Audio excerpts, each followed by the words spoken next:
Bago ang lahat, hindi pinayagan ng Blazers na gamitin ni Ja Morant ang number 12 dahil di umano yon kay LaMarcus Aldridge na plano nilang i-retire yung jersey number niya. Ito kasi yung era na nagsimula silang umalis ng Portland Jail Blazers kasama nun si Brandon Roy. Madami kasing magagaling talagang player noon ang Blazers na hindi talaga sila nakapag-champion. Kapag nagloko pa si Ja Morant sa Portland, baka ibalik ulit yung Jail Blazers. Ito yung time na ang mga player mga pasaway. Kasama noon si Rasheed Wallace, Damon Stoudemire, Ruben Peterson, ang Kobe stopper na hindi naman niya ma-stop si Kobe. At least takot sa kanya si Zach Randolph na hinanting niya pa dati. Walan Diyo, ang tanda ko na, inabot ko pa to eh. Inabot din naman ni Lebron. Ang katumbas nun, yung Memphis ni Morant at Dillon Brooks, pero matatawag pang mas mabait yung team nila kumpara sa Jail Blazers.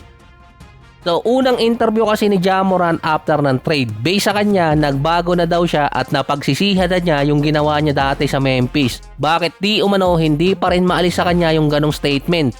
Matagal nang walang nangyayari pero ibinabalik pa rin ng iba mga fans. Ang tawag doon, reputasyon. Parang si Kevin Durant, tahimik lang ngayon pero iniisip ng iba aalis ulit siya ng team.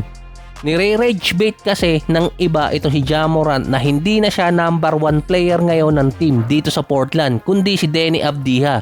Pero inacknowledge naman nitong si Ja Morant na si Avdija talaga ang number 1 player nila ngayon. Bago na rin ang coach ng Blazers si Mika Nori na galing na Minnesota, dating assistant. Halos siya yung bumuo ng rotation ng Minnesota, kasama nun si Chris Finch. Pero sabi nga ni Holiday kung kinuha siya sa trade sa Minnesota, malamang nanalo na sila ng championship. Si Coach Nori di umano ang makakapagpabalik ng dating laro ni Morant dito sa Portland, kasama pa yung iba mga player. In papers, complete lineup yung Blazers kahit maraming guards dun. Meron kasi silang Deni Avdija, small forward na halos unstoppable. Meron silang 3-point shooter na babalik si Damian Lillard. Kung napaaga lang ng konti yung ganitong lineup ni Dame, baka nagkaroon pa siya ng chance eh. Si Ja Morant naman, inside the paint scorer na mostly hahanapin niya si Dame para sa 3-point area. Meron pa silang two-way player si Holiday at si Camara na may Donovan Clingan at Robert Williams pa na mga sentro. May Shadon Sharpe pa at Scoot Henderson. Kaya in papers halos complete lineup yung Portland. Coach na lang kung paano niya pagsasamahin si Dame at si Morant. Samantalang sa ibang team naman or ibang player, si Klay Thompson naghahanap pa rin ng lilipatan. Ayaw naman ng Dallas na i-buyout siya at gusto i-trade. Ang wishlist ni Klay mapunta sa contender na team. Ang Miami ang isa sa frontrunner na makakuha kay Klay. Kaso hindi di umano kukunin ng Miami kapag si Klay idadaan ng trade dahil mababawasan pa sila ng player. Marami kasing mga insider na nag-i-insist na sa Miami pupunta si Klay para makasama naman si Giannis. Katulad ng ginawa niya na lumipat ng Dallas para makasama si Kyrie at itong si Luka. Pero ang kailangan di umano ng Miami another point guard para backup kay Davion Mitchell na ngayon inaasar itong si Tyler Hero habang nasa Summer League. Parang gusto ata ding sapakin eh. Yung problema ngayon ng Miami parang problema ng ibang mga team last year. Walang legit number 1 position na naghahanap din. Pinipetisyon na ng ibang mga insider kahit si Gary Payton na kunin si Russell Westbrook bilang backup point guard. Siya kasi yung best available ngayon. Pwede kasing pumirma si Westbrook ng minimum contract pero hindi naman starting point guard ang kukunin niya kundi backup din kay Davion Mitchell. At maganda rin naman ang nilaro ni Westbrook noong nakaraan season sa Sacramento. Based sa report, baka kumuha ulit ang Miami ng player after magkaroon ng decision talaga itong si LeBron. Kulang pa kasi ang Miami ng 3 or 4 na player sa main roster. Kulang pa rin naman sila sa two-way contract at wala din naman silang time para mag-develop pa ng undrafted player dahil sa kanila na itong si Giannis.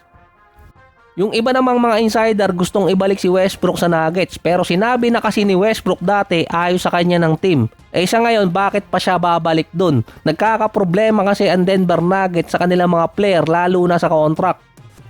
Merong pang space para kay Westbrook at kay Klay sa roster ng Miami. Kaso si Westbrook ang merong space sa salary cap. Kasama na rin doon si DeMar. Si Klay Thompson kailangan munang i-buyout bago makapunta sa gusto niyang team. Mahirap kasing i-trade itong si Klay Thompson kahit pa mababa yung kontrata niya kasi yung magiging kapalit. Si DeMar, isa sa mga possible din makuha ng Miami dahil iniintay talaga ni DeMar kung saan pupunta si LeBron. Base kasi sa record, 48-15 si LeBron kontra kay DeMar. Kaya maraming pumapaldo kapag magkalaban yung dalawa. Dahil alam mo nang malaki ang chance na matatalo yung team ni DeMar. Depende di umano sa magiging desisyon ni LeBron yung magiging desisyon ni DeMar DeRozan. Kinukonsider kasi ni LeBron ang pumunta ng East. Kaya pwede magstay ng West si DeMar na ang team na possible niyang puntahan Clippers. At another option naman kasi nag-iintay Golden State. Dahil wala silang makukuha kung hindi rin naman nila kukunin itong si DeMar kapag pumunta si LeBron sa ibang team. Parang na-trauma pa ata si DeMar na magsasabay silang dalawa ni LeBron na magre-retire. Matagal na kasing tinatalo at ilang beses na. Ang pinakasolusyon na lang di umano ni DeMar, kampihan na lang si LeBron. Si Rob Pelinka nasa Summer League, naghahanap ng booking, trade para kina Dalton at Bando. So naging trending di umano na nagkita sila doon ni Peyton Watson, ang remaining biggest free agent so far. Hindi pa kasi nakakapag-decide ang Nuggets at Clippers, sila kasi yung nag-aagawan. Si Dalton at si Bando inaasar online na di umano bakit pumunta sa Summer League, kumbaga para panonoorin nila yung mga player na posibleng pumalit sa kanila. Wala kasi di umanong value si Dalton sa trade market at magiging pillar lang siya sa trade. Wasted talent. Mula pa noong nakaraang January, nag-request ng trade si Dalton paalis ng Lakers. Gustong pagbigyan ng Lakers kaso wala naman team ang gustong kumuha sa kanya. Kahit nag-sign yung mga player sa free agency, walang gustong makipag-sign and trade sa Lakers nun para makalipat ng team si Dalton. Lalo pang mahirapan ngayon kung sa trade lang din gagawin. Yung expected pa si Kuminga, papayag ang Hawks na makipag-sign and trade kasama si Bando. Kasama na rin doon si Dalton. Pero mukhang hindi rin itutuloy ng LA dahil malaki yung hininging contract. Ang pinaka-possible na lang gawin ng Lakers ngayon kung merong available player na pwedeng kunin, i-waive si Dalton dahil malaki ang kontrata niya kumpara kay Bronny. Pero kailangan pa kasi nila ng 2 or 3 player sa roster. Based pa doon sa report, ayaw ding kumuha ng Lakers na may edad na 30 years old na ilalagay nila sa lineup. Base kasi yan sa statement kung bakit binitawan si Marcus Smart at Kennard. Kung mag-i-stay pa rin sa LA itong si Dalton, masasayang ulit ang taon niya. Hindi naman siya pabata. 25 years old na siya, going 26 next season. Prime age na ng mga player ngayon yan.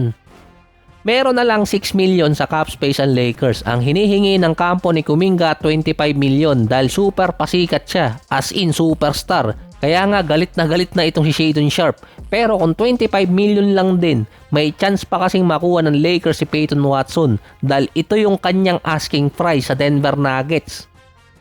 Nagkita si Pelinka at itong si Watson sa Summer League na nagkaroon di umano ng meeting yung dalawa. Ang pwede kasing ipalit ng Lakers para ma-match yung kontrata kasama yung salary cap, si Bando kasama si Jaden Hardy or kaya si Dalton Knecht.